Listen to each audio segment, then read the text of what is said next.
Bien, les kikis, le Sledge 8S. Ah, on a fait deux packs hein, avec les roues d'origine qui sont super bien défendues. Elles sont toujours intactes.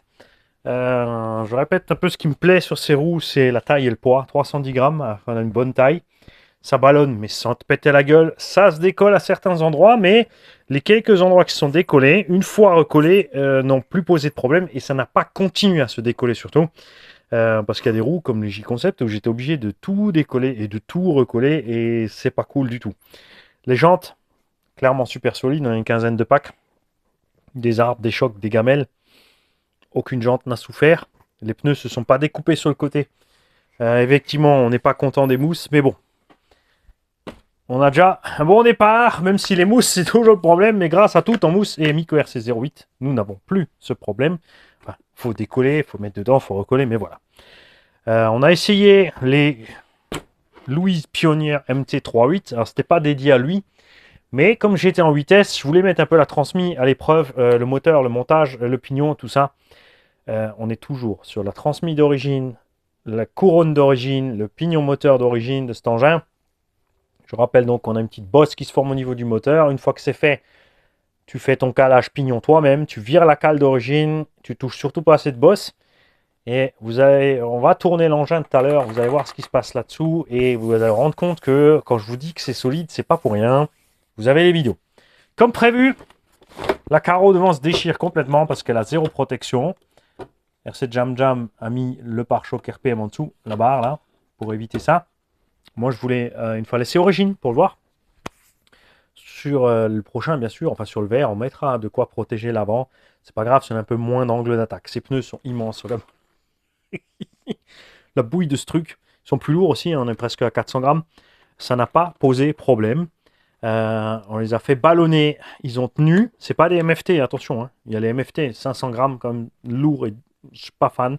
Ça, c'est moelleux, il y a de la traction de mort. Même effet que les Jetco Sonic sur piste, avec ça dans le tout-terrain. Le truc, il est sur des rails. J'ai mis un servo donc brushless d'une trentaine de kilos. Tu vas sur AliExpress, tu mets brushless servo et tu farfouines, tu prends ce qui te plaît. La Caro, elle a mangé parce qu'il a mangé du X-Pax. Merci. La cage dedans, bouge pas. C'est génial. Vraiment solide. Elle est plus solide que celle du X-Max. Elle est mieux faite aussi, plus complète. On avait, souvenez-vous, tordu une tourelle sur un gros seau, c'est pas grave, on l'avait redressé. J'ai pas réussi à le faire à la pince, figurez-vous. D'habitude, je prends ma pince, je tiens l'engin, je te remets. Elles sont quand même balèzes. Elle s'est pas retordue, et même en forêt, on n'a tordu aucune des tourelles. Moi, je voyais ça bizarre, le début, que la carreau soit logée là-dedans, et que tous les chocs allaient se ramasser dans la tourelle. Eh ben, mon kiki, elle a pas bougé, la tourelle, avant, hein. J'avais tordu l'arrière, comme dit, j'ai redressé et ça va bien. Je l'ai mis dans l'étau. J'ai tiré dessus avec la pince quand même. Mais dans l'étau, ça allait. Et résultat, no problemo. J'ai fini par réussir à, regarde, arracher l'aileron. La vis là est sortie. Et on a cassé la patte là derrière. Donc là, je vais mettre juste une rondelle par-dessus. On va percer à travers. On va mettre la vis plus loin. Basta. Ces roues Louise ont clairement évolué par rapport aux premières versions. Je suis très content. La mousse est restée top. Pourtant, en vitesse, j'ai fait ballonner. Hein. Parce que ce qu'il y a en 6 par rapport en 8, c'est que en 6, tu flippes. Cet engin est super équilibré. Il va à merveille. Le moteur a vraiment de la puissance d'origine. Tu n'as pas besoin de changer. Mais en 8, tu peux le laisser voler à l'envers, aileron devant. Puis tu fais ça quand tu veux. Le machin, il fait quand même encore un tour. C'est brutal à mort avec ce 82 Léopard Obi-Wing 1450 kV là-dedans. Mani, il est content. La température restait stable aussi. On arrive à mettre la main dessus. Bon, j'ai rajouté le ventilo quand même. Mesure de précaution. Je ne suis pas persuadé que ce ventilo-là, il sert à grand-chose. Ils ont mis une taille de ventilo ridicule. Et il n'y a pas de canalisation du flux d'air, en fait. Mais bon, ça a tenu. La barre de Ackermann s'est pas retordue malgré les coups. Les trucs flex ont fait le boulot. Tu vois, ça se... Regarde ça. Regarde ça. Ça, c'est la magie des pièces plastiques. Hein, c'est génial et ça a empêché toute la casse. Je rappelle qu'on en a une qui est bricolée, ça tient toujours. Les cardans sont toujours là, parce que si tu casses ton croisillon de cardan, c'est quand tu te gamelles, précisément comme ça, et que tu mets un coup de gaz. Si tu es braqué et que ta roue est tordue à ce point-là, tu as un problème. Ton cardan a un angle totalement délirant et il te pète à la frimousse. Pour équiper le 8S, j'ai découpé le côté du bac lipo. Ça me fait gagner le petit morceau qui me permet de passer la lipo. J'ai mis des sangles pour sangler les lipos ensemble. Ça fait des sangles, des sangles. Et j'ai quand même la barrette évidemment plus les clips pour être tranquille. Le XL8 passe crème, du super progressif, marche avant-arrière, freinage progressif, marche avant-arrière, c'est génial. J'ai tordu une tige d'amorto. Là. Celle-là, elle a reçu un jeton parce que j'ai voulu absolument dégager une racine qui me gênait. Mais il a fallu y aller presque exprès pour réussir à la tordre, honnêtement. J'ai vraiment fait fort. J'étais pas sage du tout. Ce que je vais faire... Oh.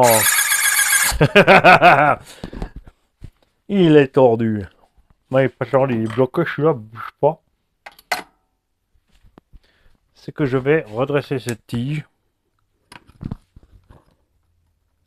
Parce que foutu pour foutu, faut que ça dure jusqu'au bout. C'est comme ça. J'ai roulé en forêt avec la position basse. J'aurais dû monter, honnêtement, ça aurait été mieux. C'est pas très grave. Je vais redresser ça en faisant bien sûr un minimum de traces sur la tige. N'est-ce pas? Je la changerai plus tard. On changera les joints aussi plus tard. Parce que moi je roule loisir. C'est pas la mort s'il y a un peu d'huile qui sort, un peu de terre qui rentre. Mais elle a quand même pris un sacré bon jeton. Mais comme dit, ça a été vraiment provoqué par la brutalité du pilote. Maintenant qu'on a ce sledge là et qu'on a le max là, ce serait peut-être bien aussi de démonter les amortisseurs arrière et de les mettre sur le max pour voir ce qui se passe niveau débattement, longueur, hauteur, tout ça. Ça pourrait être bien. Hein, parce que ça c'est la longueur des amortisseurs qui est sur le max, mais derrière sont plus longs. On pourrait profiter de ce genre de choses. Donc moi je vais faire ma petite réparation tranquillou. Les noix et les cardans, et ben ça se passe bien pour l'instant. Hein, vraiment solide. Les noix de diff, comme dit j'en ai cassé une, mais pareil, hein, méga grosse gamelle dessus. À l'arrière c'est pareil.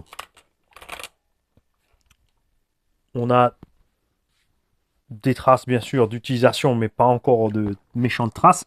C'est au centre que ça souffre le plus. Je dirais avant un peu plus que l'arrière, mais là on a du marquage. Avec les grosses roues et le 8S, évidemment, ça n'aide pas. On commence à marquer là, au centre, à cause évidemment de la 20 millions. Ce serait peut-être intéressant de, quand je changerai les noix, peut-être de passer à uniquement 2 millions. Pour voir. Alors je ne vais pas continuer à rouler avec ces roues, je ne les ai pas prises pour celui-là à la base. C'est pour aller sur... d'un côté, j'ai envie de les mettre sur le Savage. D'un autre côté, je pense que c'est le Sen qui va les recevoir. C'est une boîte à bruit le truc. Et je crois que j'ai démonté la mauvaise, c'est pas celle-là.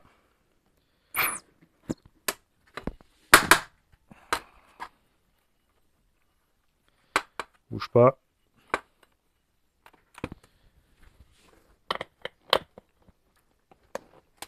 Alors c'est dommage là que j'ai pas de roue Truggy circuit. Parce que figurez-vous que je suis invité sur un circuit fait par des abonnés dans les Vosges. On va aller faire un petit tour là-bas. Pour rouler sur leur petit circuit. Enfin, je dis petit. C'est des petites voitures, petits circuits. Hein, il y en a une, regarde. On n'a pas échappé à la règle en ce moment. Louise aussi.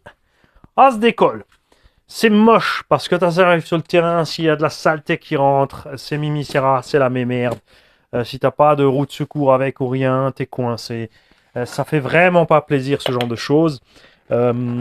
Aussi, si tu as envie de faire une petite sortie, pourquoi aller encore s'embêter à trimballer tes roues d'origine, plus tes belles roues que tu as achetées. En plus, en cas de besoin pour repasser sur les vieilles roues, tu vois, ça se trouve, tu as aussi une des vieilles roues qui est flinguée déjà, donc tu te retrouves avec 3 et 3, c'est super, tu vas aller vachement loin avec une roue plus petite que les autres.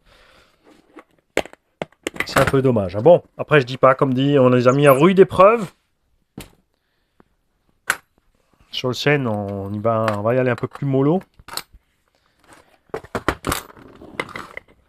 J'enlève les roues parce qu'on va aller voir si tout se passe bien ailleurs. Oui, sur le MT8, j'ai oublié d'en causer. Parce que, souvenez-vous, j'ai dit, ouais, Arma, ça touche... Cardan touche les amortos. Coralie, ça touche les amortos. Traxxas, ça touche les amortos. Bah, figurez-vous que le MT8, les cardans sont beaucoup plus loin des amortos que sur tous les autres. Résultat, ça pose pas de problème. Ça fonctionne, tu vois. Là, la tension, c'est à cause des pièces, là. On va peut-être passer plus haut pour augmenter l'angle, pour que... Bon, ça changera le roulis, mais c'est pas très grave. C'est un engin de loisir. Hein. La biellette qui a été réparée, regarde ici, tient toujours bon. Et vous allez voir les vidéos de la forêt. On n'a pas fait spécialement les sauvages, mais il y a un moment ou deux, je me suis emporté un petit peu. Parce que c'était bien rigolo. J'ai bien rigolé, j'étais bien content. Donc, tout ça pour dire qu'on va continuer en vitesse. On a déjà causé un petit peu sur notre vidéo sur retour du sledge. Ne vous inquiétez pas, je vais aller au châssis et vous allez voir. Et, mais là, on a fait 2 packs en 8. Et première impression après le vitesse, comme dit, c'est pas plus rapide, mais vachement plus brutal. Et d'y changer les roues, de mettre des plus grandes et plus lourdes, ne dérange absolument pas le moteur. Hein, ça, faut y laisser. Les plastiques de cette bagnole sont d'une solidité exemplaire. Je sais pas si c'est le même mélange que sur le X-Max. J'espère qu'une chose évidemment, c'est que sur toutes les prochaines gammes Traxxas, on va voir arriver ce plastique et ces triangles de Maboule et tout ce qui va avec, parce que c'est juste waouh. 6,5 kg lancés dans les arbres à pleine balle. On a tapé sur le nez en plein axle, sur le cul, sur la tourelle arrière, sur le nez, sur les côtés. Ce châssis, à part la bosse côté moteur, qui est là, tu la vois là. Tu vois ça? Il n'a rien. Il s'est pas plié là, ni là, ni là, ni là. Juste cette bosse. Évidemment, il y a ceux qui disent « Ouais, sur les skateparks, tu vas voir, je suis solide, il a cassé. » Mais sur les skateparks, les mecs, combien d'entre vous n'ont déjà plus les châssis d'origine Arma sur les skateparks? Parce que moi, j'avais du Arma, je peux vous dire que le XB ou le V5 ou n'importe, sur le skatepark, tu plies l'arrière. Il faut mettre soit le renfort modèle Baumetz, c'est une grosse plaque en alu rajoutée en dessous, soit le châssis M2C, parce qu'aucune de ces caisses n'échappe à cette règle. Châssis plat sur un skatepark, c'est la misère. Tu tapes au milieu, ça plie. C'est pour ça que je préfère aussi les châssis plastiques. Vous savez très bien, je suis le premier à le dire depuis bien longtemps. Si tu vas aller sur le skatepark, prends-toi un engin avec un châssis plastique qui peut flexer et revenir, dont la transmission peut faire la même chose. Et dans ce domaine-là, Erevo, Max, X-Max reste incontournable. Moi, je ne vais pas aller exprès dans un skatepark, exprès aller le taper au milieu, exprès aller le casser. Je sais que ça va arriver quand on va taper au centre, qu'à un moment, ça va faire comme ça. Voilà. Mais j'ai toujours ma transmise d'origine parce que je maîtrise mes gaz au moment de la gamelle. Hein? Je suis en train de dire que c'est votre faute un peu. Bah ouais. Pas dire que j'ai autant de chance que ça. On a quand même une usure due évidemment à l'entredent qui bouge avec cette bosse. Hein? C'est clair. Ça va, la couronne ne va pas arriver à 20, je pense, honnêtement. Je vous le dis comme c'est. Là, elle est déjà bien pointue, turlututu, chapeau pointu. Et c'est pas cool. Moi, je vais réparer ça. Je vais voir ce que j'ai en roue un peu moins agressive pour aller sur le circuit. Je vais préparer un buggy pour aller sur le circuit. L'hyper ST là-bas est pas prêt du tout.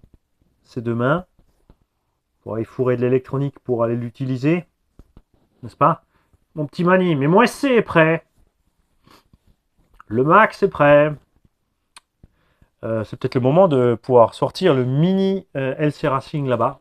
Sur un petit circuit, je pense que ça devrait être pas mal. On n'a toujours pas pleinement exploité ce truc-là. C'est peut-être le moment. Mon petit Mani, le Mojave aussi est prêt avec les roues lisses. Là, ça ne devrait pas trop abîmer le circuit. De toute façon, on va voir ce qu'on a le droit de faire et pas. On mettra les pneus adéquats. Évidemment, le but, c'est pas d'aller leur rincer le circuit. Hein. C'est normal. Hein. Mais voilà. Je pense que le Mojave, c'est pas de souci puisque Sam, qui a fondé le circuit, a un Mojave qu'il a récupéré ici.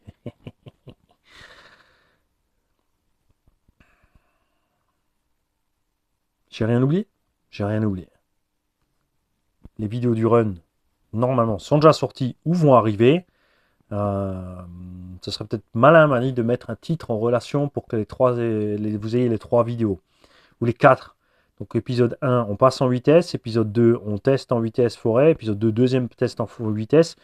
Épisode 4, premier retour en vitesse. Et prochain run dans la prairie. Justement, là, on va l'exploiter un peu plus. Hein, tirer un peu plus dessus en VMAX.